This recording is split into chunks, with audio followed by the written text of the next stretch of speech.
Earth rotations. Earthly tremors.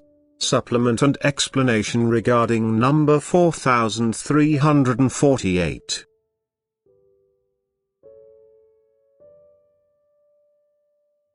Explain the process to yourselves like this.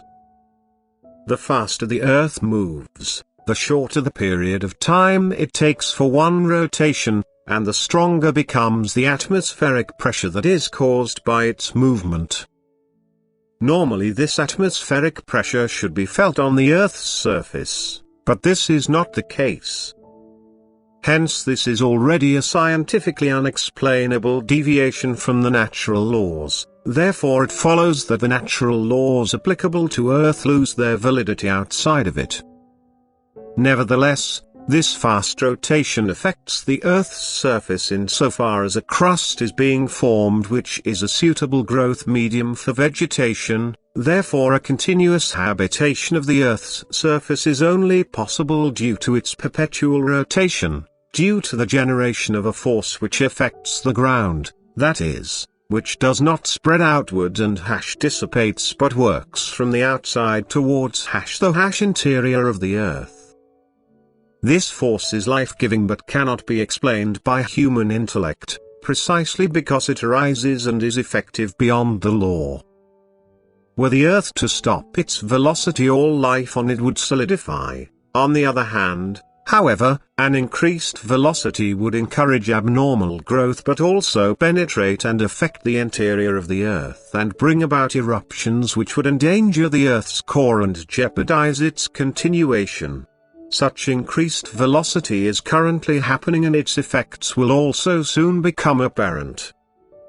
If the final result is to be avoided, the excessive energy has to find a sphere of activity. It has to have an explosive effect in places, which consequently takes the form of a natural disaster.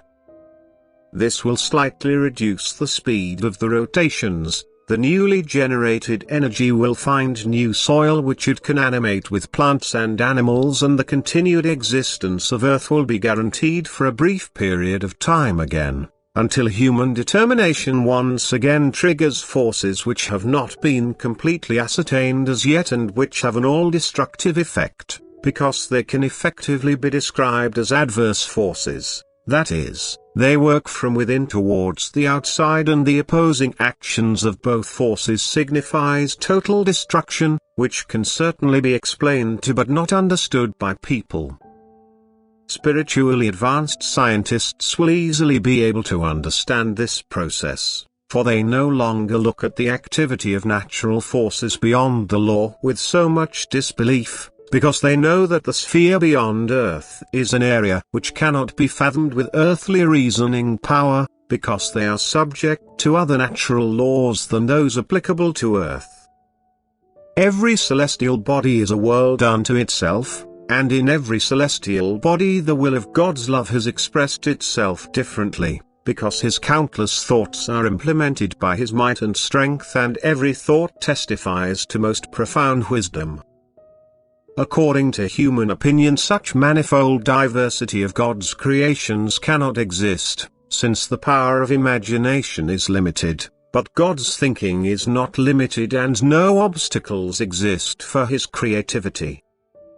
The fact that the human being, the inhabitant of one of God's countless creations, would be able to completely ascertain God's reign and activity is entirely out of the question, for He instantly rejects what appears to be impossible but what is always possible for God. Thus, the timing of the movements of Earth, its path and its composition can certainly be calculated and explored, yet only ever as far as the Earth's applicable natural laws which are known to people form the basis of it. Anything over and above this is beyond his knowledge and intellect, but an over and above does exist, or earthly science would be able to accurately determine when and in which form as well as for what reason the final destruction of Earth will happen. It is incapable of establishing this. However, it is not proof that the destruction of Earth will not take place. Here faith is placed in opposition to science. Anyone who values science more negates what faith affirms. God proclaims the end of this earthly period. He proclaims a total change of the earth's surface along with the disappearance of all life on, in and above the earth. This process is completely unknown to science. Hence it is an indication that a supernatural activity caused by God will happen.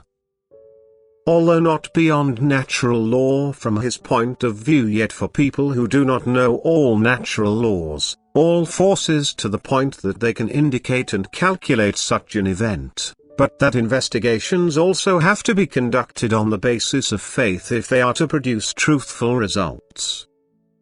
Only then will the researcher also receive access to the area which otherwise remains closed to people. Then he will be assisted and enlightened by spiritual co-workers, then he will also be able to have an insight into God's plan of salvation, and much will be comprehensible and acceptable to him which his intellect would otherwise have discarded.